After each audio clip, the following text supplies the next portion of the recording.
अनिरुद्ध जी उषा जी के मिलन को, भगवान शंकर और श्री कृष्णचंद्र जी के युद्ध को, इस गाथा को प्रातः काल सुनेगा तो वो किसी भी मार्ग में पराजित नहीं होगा, वो विजय को प्राप्त होगा और उसके पाप नष्ट होगा। राधा वल्लभ श्री हरि। जय श्री राधे। आइए सुनते हैं गुरुदेव जी के श्रीमुख से कथा। जय श्री राधे। प्रसंग चल रहा है कि रात में स्वप्न में बाणासुर की पुत्री उषा जी ने देखा एक नवकिशोर श्यामघन कमल नयन पीतांबरधारी, बस तो चित्त लुट गया उषा जी का। अब वो जगी और हा प्रीतम ऐसा पुकार उठी तो सब सहेलियां पास थी, उन्होंने कहा बिना प्रीतम के प्रीतम कैसे पुकार उठी। संकुचित हो गई उषा जी। उनकी चित्रलेखा नाम की एक मित्र सखी थी जो योगिनी थी, आकाश मार्ग से चल सकती थी और जितनी रचना ब्रह्मा जी की है सबका चित्र बना सकती थी। उन्होंने कहा कि प्रिय सखी तुम उदास मत होइए, मैं अनुमान से कह रही हूं कि तुम्हारे स्वप्न में कोई देव सुंदर पुरुष आया और तुम्हारे चित्त का अपहरण कर गया, तभी तुम जगते हुए एकदम कहा हा प्रीतम तुम कहां हो। तुम कहा तो कहा तुम क्षोभ मत करो, शोक मत करो, मैं अभी चित्र बनाती हूँ, बस चित्र को तुम बता देना कि ये यही है, बस इतने में हम उसका अपहरण करके लाएंगे और आपके पास आपको मिला देंगे। गंधर्वों के, नागों के, पन्नगों के, विद्याधरों के, देव के सबके चित्र बनाते चली गई।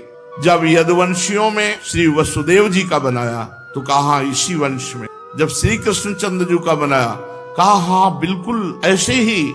जब प्रद्युम्न जी का बनाया तो कहा ठीक बिल्कुल ऐसे ही।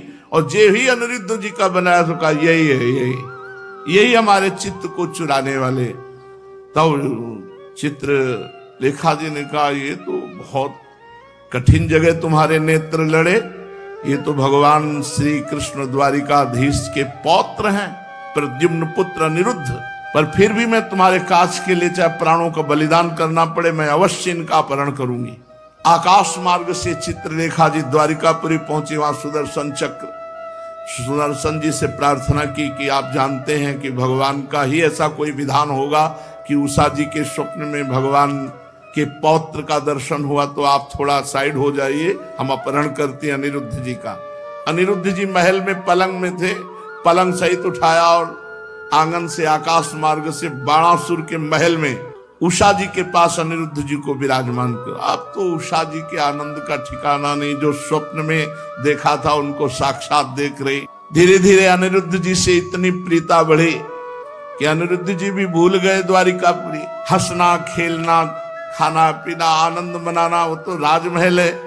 एक दिन उषा जी किसी कार्य से, तो जो वहां के वृद्ध सैनिक थे सुरक्षा में, तो वृद्ध ने देखा उषा जी को प्रसन्न मुद्रा में, तो कुछ ऐसे लक्षण भी देखे। उन्होंने जाकर के बाणासुर से कहा महाराज आपकी पुत्री का चरित्र दूषित हो चुका है, क्योंकि कुछ लक्षण ऐसे दिखाई देते हैं। बाणासुर ने कहा कि क्या चूक हो गई पहरे में?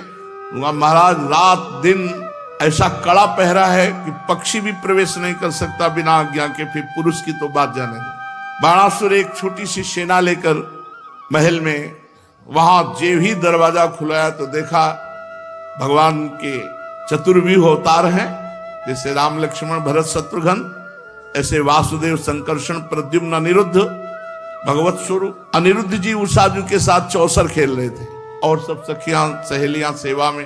अनिरुद्ध जी ताड़ गए कि 1000 भुजा वाला ये बाणासुर ठीक नियत से नहीं है, तो एक दौड़कर परिग उठाया और जितने सैनिक थे सबको मार डाला।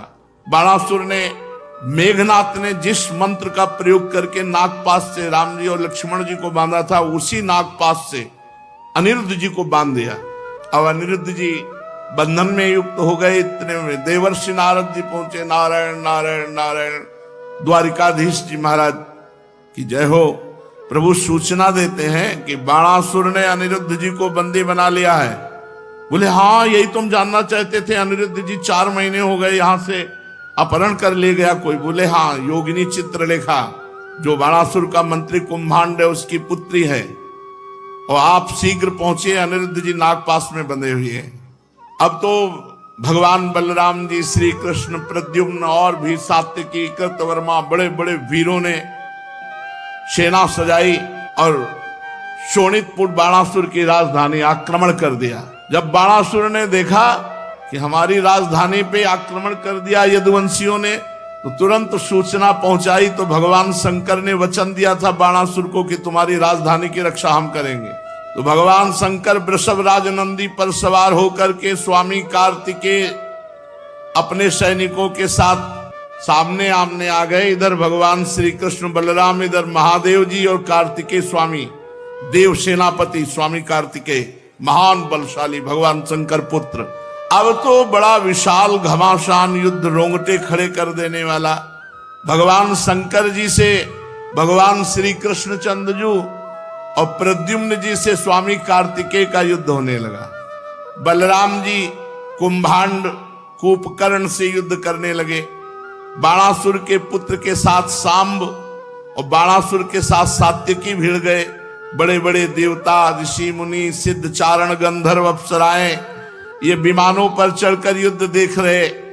भगवान श्री कृष्ण ने सारंग धनुष खींचा और भगवान शंकर जी की सेना पर प्रहार किया। शंकर जी की सेना भूत, प्रेत, प्रमथ, गुहक, डाकिनी, यातधान, बेताल, विनायक, प्रेत, मातृगण, पिशाच, कुष्मांडा, ब्रह्म राक्षस, ये सारंग धनुष से छूटे हुए बाण से सब भगदड़ मच गई। भूत प्रेतों में, बेताल विनायकों में। पिनाक पाणे भगवान शंकर ने पिनाक पर प्रत्यंचा चढ़ाई। जैसे श्री कृष्ण का सारंग धनुष, ऐसे भगवान शंकर का पिनाक। भांति भांति के दिव्यास्त्र पिनाक पे जे भी चढ़ाते हैं तो भगवान श्री कृष्ण उसकी काट पहले ही सारंग से चढ़ा के छोड़ देते, वो शांत हो जाता है। ब्रह्मास्त्र का संधान किया भगवान शंकर ने, तो ब्रह्मास्त्र से ही शांत कर दिया भगवान श्री कृष्ण ने। वायुवास्त्र का संधान किया भगवान शंकर ने, तो पर्वतास्त्र से शांत कर दिया। आग्नेयास्त्र का संधान किया भगवान शंकर जी ने, तो वर्षा जिससे होती पर्जन्यास्त्र से शांत कर दिया। पाशुपतास्त्र का प्रयोग किया जो अमोघ बाण भगवान शंकर का है, तो नारायणास्त्र का प्रयोग किया भगवान श्री कृष्ण जो उनका अमोघ है, दोनों बाण शांत हो गए। महादेव जी से कहा क्या आज्ञा है, तो उनका जन्मणास्त्र चलाओ। तो जे भी भगवान श्री कृष्ण ने जन्मणास्त्र चलाया तो महादेव जी बार बार जमाई लेने लगे। जब जमाई लेने लगे तो भगवान शंकर को छोड़कर श्री कृष्ण आगे बढ़े और बाणासुर की सेना का संहार करने लगे। प्रद्युम्न जी ने बाणों की बौछार से स्वामी कार्तिकेय को घायल कर दिया। वो मयूर वाहन से युद्ध विरत हुए। बलराम जी ने हल से पकड़ना, मूसल से मारना, तो कुंभाक और कूपकर्ण आदि इन सबको रणभूमि में मार गिराया मूसलों की मार से।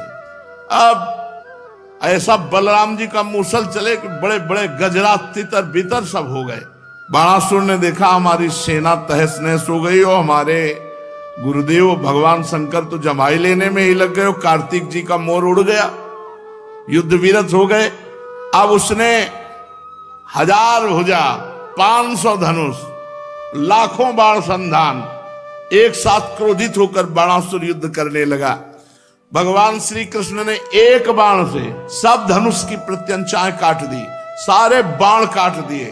अब भगवान श्री कृष्ण ने पांचजन्य शंख की ध्वनि की और सारथी, घोड़े सब बाणासुर के नष्ट कर दिए। अब बाणासुर को मारने ही वाले थे कि कोटरा नाम की एक देवी बाणासुर की धर्म माता थी। उसने बाणासुर की रक्षा के लिए अपने वस्त्र उतार दिए। भगवान श्री कृष्ण ने तुरंत नेत्र मोड़ लिए, क्योंकि अपनी अर्धांगिनी के सिवा किसी भी स्त्री को नग्न देखने से तत्काल सारे पुण्य नष्ट हो जाते हैं। इसीलिए पर स्त्री गमन भारी निषेध है। तो जे भी वो सामने खड़ी हुई तो सब धर्म के रहस्य को जानने वाले थे, तुरंत आंखें फेर ली। भगवान श्री कृष्ण ने कि कहीं उस पर दृष्टि न पड़ जाए, मुंह फेर लिया और दूसरी ओर देखने लगे। तब तक बाणासुर धनुष कट जाने और रथहीन हो जाने के कारण नगर में चला गया। इधर जब भगवान शंकर के भूतगण इधर उधर भाग गए तो उनका छोड़ा हुआ 3 सिर और 3 पैर वाला ज्वर 10 दिशाओं को जलाता हुआ भगवान श्री कृष्ण की ओर दौड़ा। भगवान श्री कृष्ण ने उसे अपनी ओर आते देख करके उसका मुकाबला करने के लिए वैष्णव ज्वर छोड़ा।